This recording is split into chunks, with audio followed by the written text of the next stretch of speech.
What if the real reason you're not attracting what you want is because deep down you still don't believe you deserve it?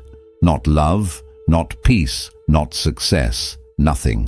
And here's the paradox. The moment you stop chasing and start loving yourself fully, that's when everything begins to flow toward you. You, yourself, as much as anyone in the entire universe, deserve your love and affection. We've been conditioned to search outside, approval, validation, worth. But Buddhism teaches the opposite. The world mirrors how you treat yourself. So ask yourself, what is your energy really calling in? Is it desperation or quiet self-respect? In this video, we'll unravel powerful Buddhist lessons that reveal how deep self-love transforms your reality. And there's a bonus spiritual insight at the end, a truth most never realize, but it changes everything when you do. Before we begin with number 1, where every video is a doorway to calm, clarity, and timeless Buddhist insight you won't find anywhere else. Let's begin. 1. Chasing is the shadow of self-doubt. Why does everything seem to run when you chase it? Why do the things you desire, love, success, peace, seem to drift further the harder you pursue them? In Buddhism, we say, the one who chases the world forgets the stillness that moves it. There is a quiet truth buried here, a truth that whispers. When your heart is restless, life becomes elusive. Imagine a bird in your open palm.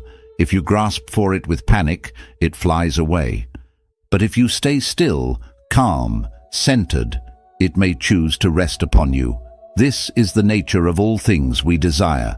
The more we chase them from a place of lack, the more they sense the fear beneath our reaching. And fear, even when disguised as ambition, repels.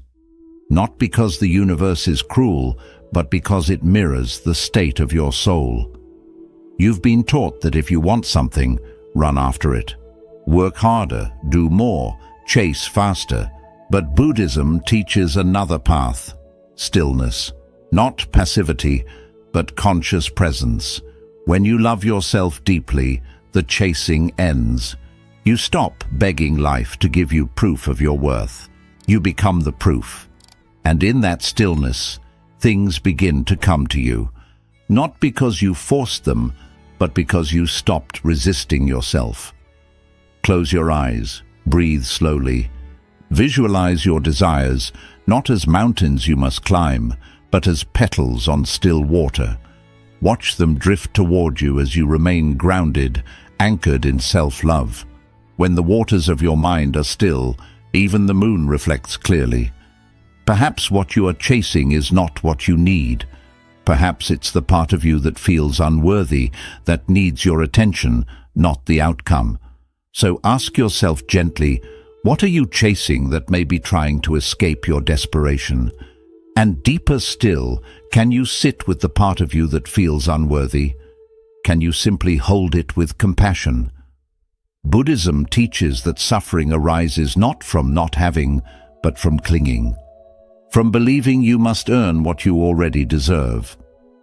But when you begin to love yourself, not for who you might become, but for who you are right now, peace arises, and peace is magnetic. It pulls the right people, the right moments, the right opportunities into your life without struggle. The irony is, the moment you stop chasing, you begin attracting. Why? Because the universe responds not to your desperation, but to your vibration. And the vibration of self-love is powerful. It doesn't need to demand, it simply allows. The more you return to yourself, the more the world turns toward you. Remember this: you are not empty. You are the space everything is trying to enter. When you love yourself enough, the world no longer needs to fill your void. It begins to meet your fullness. We'd love to hear your thoughts. If you're not sure what to say, just type, "My self-worth attracts more." Wholeness attracts. Wounds repel. What if the world never gives you what you long for, but always gives you what you deeply believe you deserve? not in punishment, but in reflection. In Buddhism, we do not chase outcomes, we study causes. And the truest cause of what you attract is the energy you carry within. There is a quiet law at work. Wholeness attracts, wounds repel, not because you are broken, but because unhealed energy distorts what you call in. Imagine a bowl with cracks. You can pour water into it endlessly, but the fullness never lasts. The water leaks through the fractures. Now imagine the soul. You can gather people, possessions, even praise. But if your self-belief is fractured, the joy seeps out. You may ask, why do I keep attracting the same kind of hurt, the same emptiness wearing new faces, the same silence after so much effort? The answer is rarely outside. It lives in the echo within. Until you truly see yourself not as wounded, but as worthy, you'll keep calling in people and situations that confirm your doubts. Pause for a moment. Take a deep breath. Visualize your inner being like a broken bowl.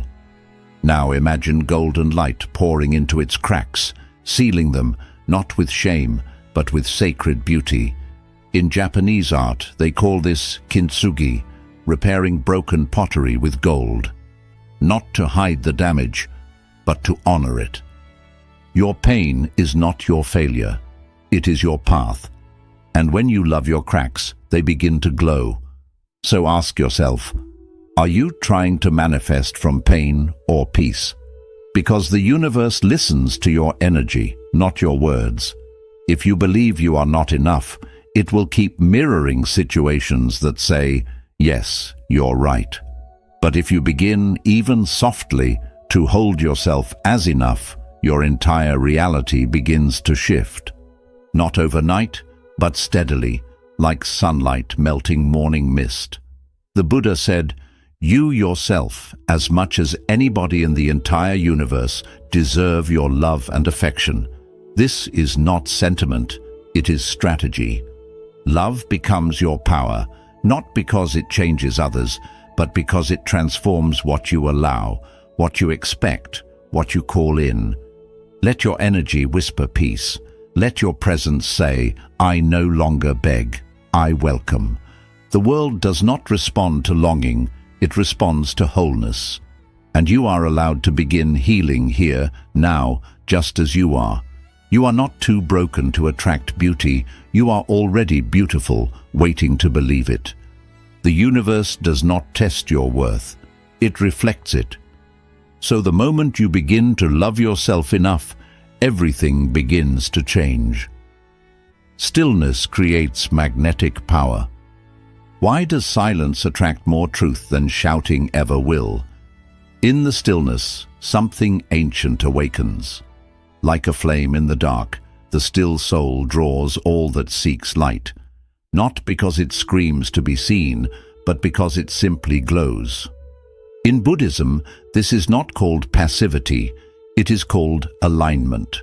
When you are no longer frantic to be heard, no longer desperate to be chosen, your energy becomes pure and life begins to listen. We live in a world that rewards noise. The loudest voices get the attention, the boldest moves seem to win.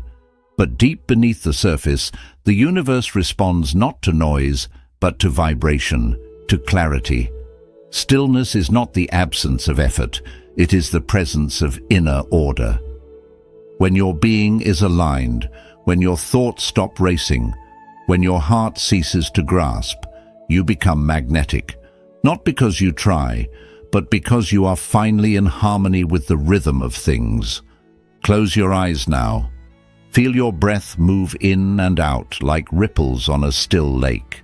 There's nothing to fix, no need to prove, just be. And in that being, a power rises. The kind of power that doesn't need to chase because it knows what it brings. The kind of power that doesn't need to explain itself to be felt. Many people ask, why do I feel unheard, unseen, unnoticed, despite all my efforts? The answer often lies not in what you're doing, but in why you're doing it. Where in your life are you loud because you're afraid of being ignored? That noise, however subtle, often masks the fear of unworthiness. But here's the deeper question. What would happen if you trusted your presence more than your performance? When a flower blooms in silence, bees still find it. When a mountain stands still, the clouds move around it. Stillness is not the absence of power. It is the highest expression of it. Because when you are still, your energy speaks. And in that pure vibration, the right people come. The right moments arrive. The universe leans in because stillness signals trust. You do not need to shout to be understood. You do not need to beg to be loved. You only need to return to the calm within you, the calm that remembers its worth. That calm is your truest signal, your most honest magnet. And when you let go of the frantic need to perform, you become luminous in a way no performance could ever create. So remember, stillness does not make you invisible. It makes you undeniable. When you love yourself enough to be still, the world cannot help but feel you. Detachment is the highest form of faith. Can you want something deeply and still be at peace without it? This is the heart of detachment, not the cold denial of desire, but the warm trust that what is meant for you will find its way. In Buddhist wisdom, detachment is not rejection. It is reverence. It is the quiet understanding that life moves best when it flows, not when it's forced. We often hold our desires so tightly that we strangle them. We grip onto relationships, outcomes, timelines, thinking our control will secure them. But the tighter you hold, the more life resists. A tight grip suffocates, not because the dream is wrong, but because fear has replaced trust. And where fear leads, peace cannot follow. Close your eyes. Imagine your desire as a butterfly resting on your palm. You're tempted to close your fingers, to trap it, to keep it near. But you don't. You breathe. You stay open. And if it flies away, you allow it. Not because you don't care, but because you trust. You trust that what is meant for you cannot be kept away by time or people or even distance. You trust the deeper current beneath life's surface. Detachment is the highest form of faith. It says, I have planted the seed. Now I will not dig it up every day to check if it's growing. It's the wisdom to know when to act and when to surrender. Because surrender is not giving up. It's giving space. Ask yourself gently, what are you holding so tightly it can't breathe? Perhaps it's a person, a plan, or the image of who you think you must become. Can you release the need to control the outcome? Can you love without clinging? Can you strive without suffering? The Buddha taught, you only lose what you cling to. It's not the letting go that causes pain, it's the resistance. And when you begin to soften your grip, something beautiful happens. Peace enters, energy clears, life can move freely again. This doesn't mean you stop caring. It means you care enough to let things grow on their own. It means your faith is stronger than your fear. And that's when the universe responds, not to your grasping, but to your grace. You are allowed to want beautiful things, but love yourself enough to not make your happiness depend on them. Let your joy be rooted in presence, not possession. In this way you become unshakable, calm in your desire, yet free in your spirit. So remember, let go, not because you're indifferent, but because you trust. What is meant for you will never feel forced. And when you love yourself enough to release the need for control, life begins to unfold in ways even your best plans couldn't imagine. We'd love to hear your thoughts. If you're not sure what to say, just type, "My self-worth attracts more." Self-compassion turns chaos into clarity. What if healing isn't about fixing yourself, but about finally holding your pain without judgment? In a world obsessed with self-improvement, Buddhism offers a softer truth. You don't have to be perfect to be at peace. You only need to stop abandoning yourself every time you're hurting. Peace, it is said, is not born from the absence of pain, but from the presence of love in pain. We often treat our wounds like enemies, scrambling to hide them, silence them, erase them. But what if your deepest chaos is only asking for compassion, not solutions, just space to breathe? When you respond to your flaws with kindness instead of shame, something begins to shift. You soften, you become safe to yourself, and that safety becomes a quiet light the world responds to.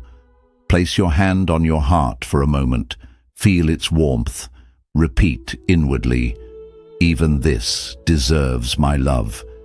Even the regret, even the fear, even the part of you you wish would disappear, all of it held in the embrace of your own presence. This is not weakness, it is spiritual strength. Because self-compassion is not passive, it's how you reclaim power from inner violence. Many carry an invisible war within, a voice that criticizes, shames, and belittles, and we wonder why peace feels so far away. But the Buddha taught, hatred does not cease by hatred, but by love alone. That includes self-hatred. So ask yourself now, with honesty, where are you still bullying your inner child? Is it the voice that says you're never enough, or the one that punishes you for not being healed already? And then ask, what would change if you offered your pain understanding instead of rejection? Could you listen to your sadness instead of silencing it? Could you let your mistakes rest without naming them your identity? Healing begins in this gentle shift from fixing to holding, from punishing to listening.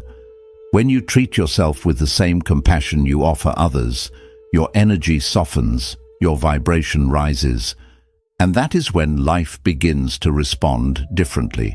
Not because your circumstances changed, but because you did. You attract not by becoming flawless, but by becoming whole. And wholeness doesn't mean nothing is broken. It means nothing is abandoned. When you love yourself enough to sit with your chaos instead of judging it, clarity begins to form like morning light through fog.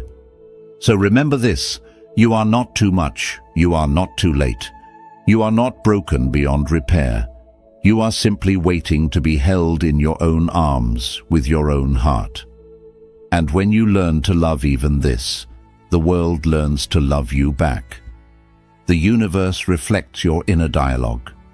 What if every relationship in your life is simply a mirror reflecting how you speak to yourself when no one is listening? In Buddhist understanding, the world is not separate from your mind. Your outer experience is shaped by your inner dialogue. Not always immediately, but consistently. We don't see others as they are, it's said. We see them as we are. And if you look closely, you'll notice what you tolerate within, you tend to tolerate without. If you speak to yourself with harshness, you begin to accept that tone from others. If you neglect your own emotional needs, you attract relationships that do the same. This isn't blame, it's awareness. When you begin to love yourself truly and quietly, you raise the energetic standard for everything in your life. Your self-regard becomes the foundation, and the universe builds from there. Imagine standing beside a calm body of water. Look into it and see your reflection. Not your face, but your voice. What are you saying to yourself when you're alone? Are you encouraging? Or are you tearing down your own spirit before anyone else has the chance? How am I speaking to myself when no one is listening? Ask that, because the universe is always listening. There is a truth here, soft but powerful. Self-love sets the energetic minimum for how others treat you. When you respect your boundaries, others begin to do the same. When you speak kindly to your inner world, your outer world begins to mirror it. And if it doesn't, if someone continues to offer less than what you now give yourself, you will know how to walk away. Not in anger, in alignment. So ask yourself gently, are you teaching the world to love you or to overlook you? Every time you abandon your needs, every time you silence your truth, you send a signal. This is okay, but it isn't. You deserve to be treated with the same care you wish to offer, and it starts with you. And now, another question. If someone treated you the way you treat yourself, would you stay? Sit with that. Let it echo. If the answer brings discomfort, that is your starting point. Not to judge, but to begin a new kind of relationship with your own heart. You don't attract what you want. You attract what you believe you are worthy of. So speak to yourself with love. Act as though you matter, because you do. And when that becomes your inner dialogue, your life begins to rearrange around that truth. Not perfectly, but profoundly. When you love yourself enough to change the way you speak within, the universe listens and begins to speak back in kindness. Peace is the most powerful frequency. Why do the most peaceful people seem to draw everything they need without the chase, without the noise? In Buddhism, it is taught that still water reflects the stars, not because it tries, but because it is calm enough to receive. Peace is not a luxury, it is a powerful frequency, one that signals to life itself. I am ready, not because I control, but because I trust. Inner peace creates space, and in space, things arrive. When your heart is no longer crowded with fear, attachment, or restlessness, there is room for what you truly desire to enter. Not rushed, not forced, but invited. Peace becomes the gate through which all blessings flow, not because you chase them, but because you are aligned with their arrival. Take a breath. Imagine yourself sitting in a quiet forest, the air still, the wind gentle. You are not striving. You are not proving. You are simply being. What comes to you in this silence? Perhaps an idea, perhaps a memory, or maybe a deep knowing that you are already enough. In that awareness, you become a magnet, not for everything, but for what truly belongs. Yet many avoid this peace, not because they don't want it, but because it reveals too much. Noise becomes a shield. We fill our lives with distractions, urgency, and chaos, not always to achieve, but to avoid. Are you filling your life with noise to avoid your own stillness? Stillness, after all, reflects everything. And sometimes what we see in that reflection is uncomfortable. But only when we see it can we soften it. The most peaceful people are not untouched by pain. They are simply no longer ruled by it.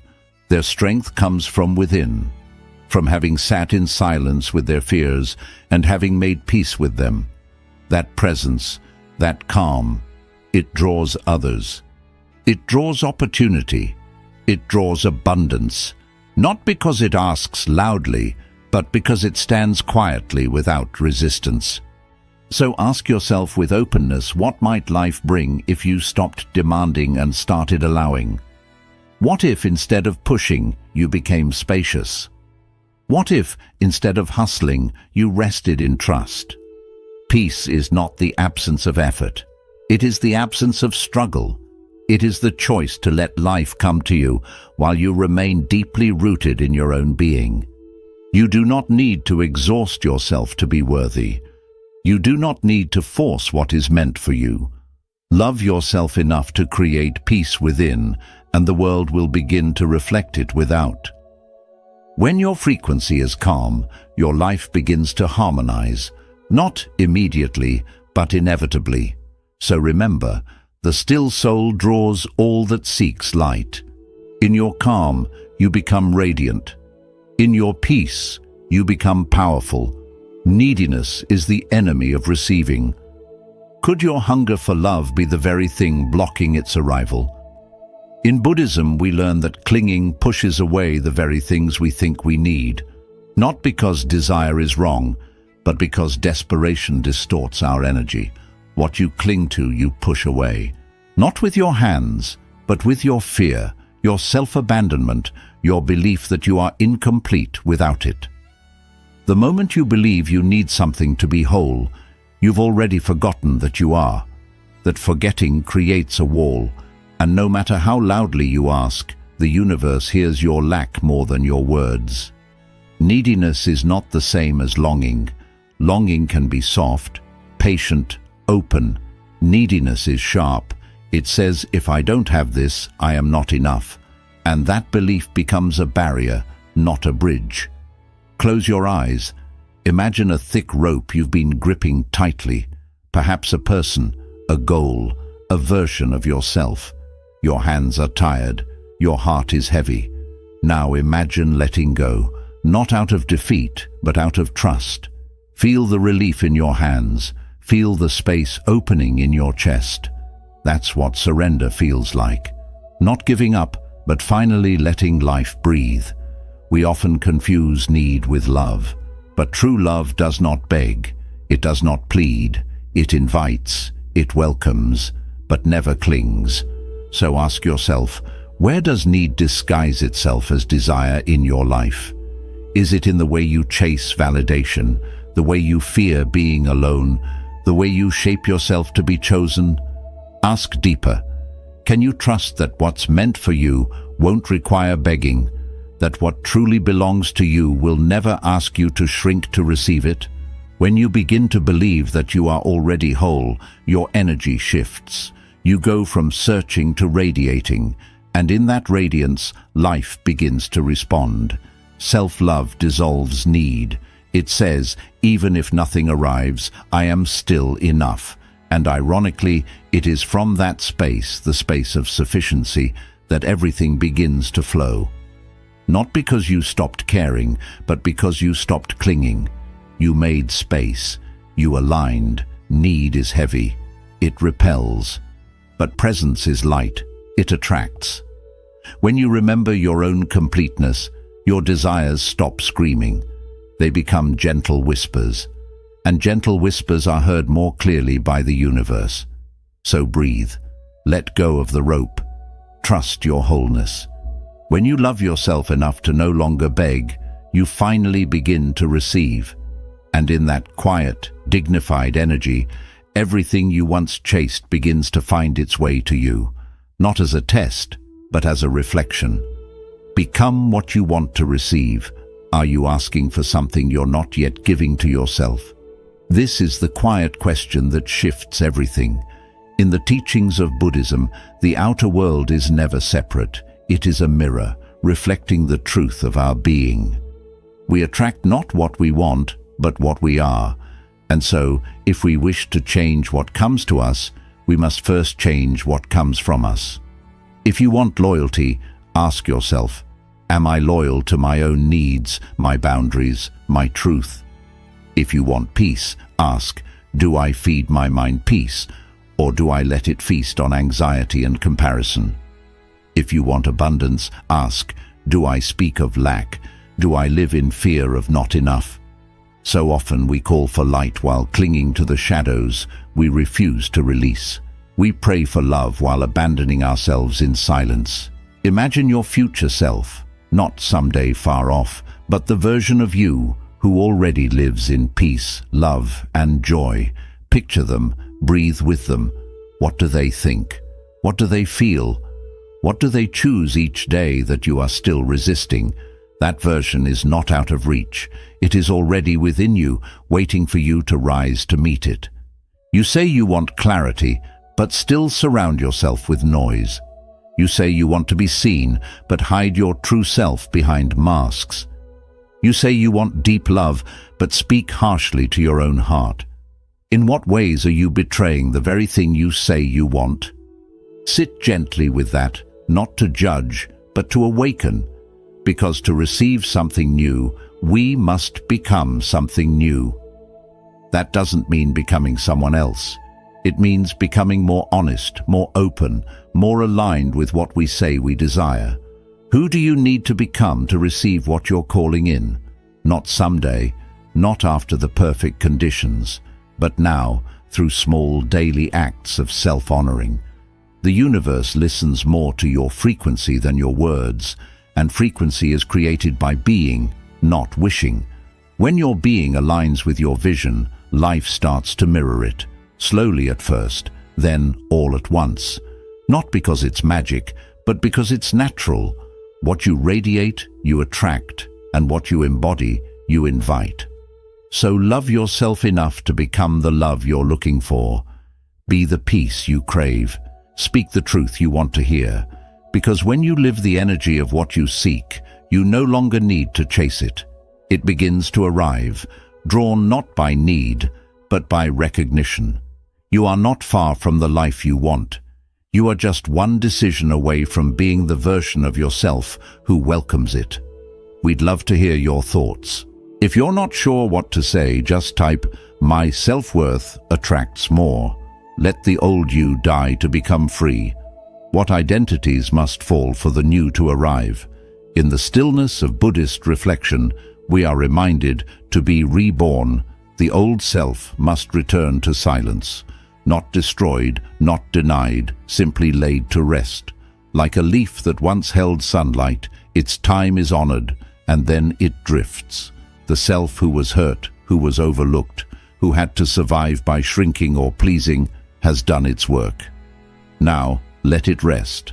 There is a deeper self waiting beneath the ashes, one not born from defense or fear, but from truth. But to reach that self, we must be willing to die, not in body, but in identity.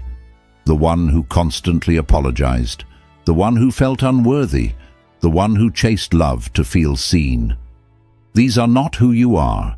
They are who you learned to be in a world that forgot your light. Close your eyes. Imagine yourself shedding an old skin. Feel it fall away, not with struggle, but with grace. And now, picture your bare feet stepping into a new morning. The light touches your face. The air is soft. You feel no urgency, only a quiet remembering. You were never the pain. You were never the label. You were never the story. You are what remains when the story ends. So ask yourself with tenderness, what stories about yourself are you still clinging to? Are you still defining yourself by who left you, by what you failed, by how long it took you to heal? Those stories may have been true once, but you are allowed to outgrow them. The past is not a prison unless you carry the key in your own pocket. And then ask, who are you without the pain? Not empty, but vast. Not unfinished, but unfolding. This is where your power returns, not by clinging to who you were, but by meeting who you're becoming. You don't need to abandon your past. You only need to stop living through it. In Buddhism, death is never an end. It is a return, a cycle, a transformation. And this inner death, the letting go of false identities, is the most sacred kind. Because through it, you begin to live from your essence, not your fear. From your presence, not your pattern. So let the old you die. Let the version of you that had to fight for love rest. Let the one who kept proving their worth be still. You are not here to survive your past. You are here to embody your freedom. And when you love yourself enough to release what you no longer are, you become a vessel for what you've always been. Whole, unshaken, free. True power is quiet confidence. There is a kind of power that does not shout. It does not demand attention. It simply is. In the way the bamboo stands, quiet, flexible, unshaken, you can feel its strength, not from its volume, but from its depth. This is the way of true power. Silent, steady, rooted. In a world addicted to noise, self-love becomes an act of rebellion when it is silent. When it no longer needs to prove anything because it already knows its worth. You don't need to announce your value when you're anchored in it. You don't need to chase love when you are love. Quiet confidence is the frequency of those who have returned to themselves. It's the presence of someone who has nothing to prove and everything to offer. And this presence, it speaks louder than words ever could. So many people spend their lives performing worth, trying to earn it, trying to convince others to see it. But when you love yourself deeply, you stop performing and start embodying. You don't move through life looking for applause. You become the silence that commands the room, not with ego, but with essence. Close your eyes. Visualize yourself as a tree, tall, grounded, alive.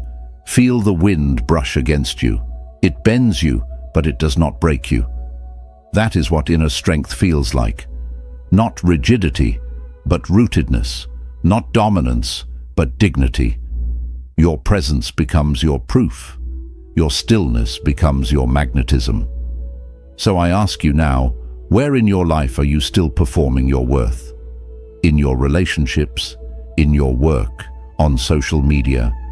And what would happen if you stopped? If you simply allowed yourself to be enough as you are in this breath, without the performance? And here's the deeper question. Can you let your energy speak louder than your words? Can you trust that how you carry yourself matters more than what you say? Because people may forget your voice, but they will never forget how they felt in your presence. Buddhist wisdom reminds us the strongest people are often the quietest. Not because they are weak, but because they are complete. Their self-respect whispers where ego used to scream. Their compassion replaces control. Their silence becomes sacred. So breathe into your stillness. Stand in your quiet confidence. Let the world feel your worth without you ever needing to explain it. And remember this: releasing desperation creates space for blessings to come in. Become what you wish to receive. Your energy should align with your desires. If you want love, be love. If you seek abundance, live with that energy. You don't attract what you want, you attract what you already are inside. Let go of your old self to find true freedom. Your past roles, pain, and stories need to be released for real change to happen. The version of you that helped you survive isn't the one that leads your spiritual awakening. Freedom comes through letting go, not adding more. True strength is quiet. Real confidence doesn't shout. When you know your worth, you stop needing approval from outside. Silent confidence grows from inner balance, not from outer display. Love yourself the way the universe loves you. You are already enough, even with your imperfections. Self-love isn't something you have to earn, it's something you remember. The universe is always showing you how sacred you already are. When you begin to love yourself completely, not just the bright parts, but also the ones you've hidden or judged, something powerful begins to shift. You stop running after love, approval, or peace, because you realize you're the source of them all. The outside world no longer feels like a place where you need to prove yourself. Instead, it turns into a reflection of your inner calm. This isn't selfishness, it's self-remembrance. It's the spiritual act of returning to your true nature, free from fear, unchained from your past, and not dependent on outside approval. From this inner clarity, you start to attract gently, without force, through quiet harmony. When the mind is clear, joy follows like a shadow that never leaves. If this message brought you peace or touched something within, give it a like, share it with someone who may need it. Comment below what self-love means to you for more Buddhist insights on healing, calm, and inner growth. What's one simple way you'll show yourself unconditional love? Starting today. The deepest rivers make the least noise, yet they carry the greatest power. When you love yourself enough to stop proving, you start attracting, not because you seek attention, but because your energy speaks for itself. That is the essence of real power. A bonus lesson: love yourself as the universe does. What if life already loves you exactly as you are? Not someday, not when you've healed, not when you've achieved something, but right now, in this very breath. In Buddhist teaching, beneath all illusions, there exists something untouched by fear, shame, or imperfection. It's called Buddha nature. It isn't something you earn, it's something you remember. And it means this: you are not broken, you are becoming. We spend so much of life trying to make ourselves worthy. We chase success, validation, and perfection, believing that one day, once we've finally fixed ourselves, we'll deserve peace. But what if there's nothing to fix? What if healing isn't about becoming better, but becoming softer toward what already lives inside you? Buddhism reminds us that even in your darkest hour, your true nature stays untouched, like the sun behind clouds, hidden but never gone. When you start to love yourself through that lens, life stops feeling like a problem to solve. It becomes a dance to join. You no longer struggle to belong because you realize you already do. Close your eyes for a moment. Imagine the whole universe bowing before you, not because you're perfect, but because you're complete. The stars never ask you to earn your light. The trees never doubt your worth. Nature honors you simply for existing. Can you give yourself that same care? Ask yourself gently, can you offer the same respect to your own heart that you hope to receive from others? When you look in the mirror, can you notice not the flaws, but the light still shining there? Can you stop waiting for permission to love who you already are and go even deeper? What if you truly believed nothing was missing in you? How would you act? How would you speak to yourself? How would you live each day, not from emptiness, but from quiet wholeness? When you love yourself as the universe does, you stop chasing things that only echo your emptiness. You start to attract moments that honor your completeness. You stop needing to be fixed, saved, or changed, and simply begin to be glowing, present, enough. This kind of love changes everything, not by force, but through remembering.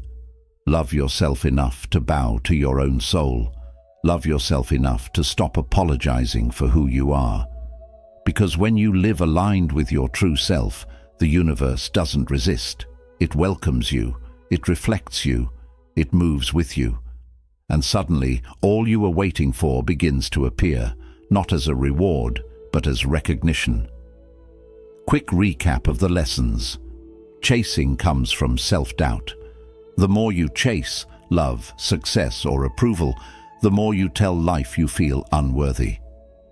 Buddhist wisdom reminds us that inner stillness attracts more than endless striving. Letting go of the chase allows life to come to you naturally. Wholeness can resist unhealed parts. Until you face and heal what's inside, the same patterns will repeat. Loving yourself means meeting your pain with awareness, not running from it. What you believe about your worth shapes what you allow into your life. Stillness carries a quiet, magnetic strength. In a loud world, true power comes from inner calm. It connects you to clarity, presence, and steady focus. When your energy is grounded and peaceful, life responds to your frequency with ease. Detachment is one of the purest forms of faith. Wanting is human, but needing creates suffering. Detachment means trusting that what's meant for you will come and stay naturally. It's letting go of control while staying open to life's flow. Self-compassion transforms confusion into clarity. Healing doesn't start by fixing yourself. It begins by accepting yourself. When you meet your inner pain with kindness, clarity naturally rises. Self-love isn't selfish.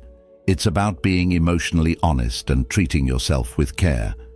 The universe echoes the words you use toward yourself. The way you treat yourself teaches others how to treat you. Your inner voice shapes your outer world.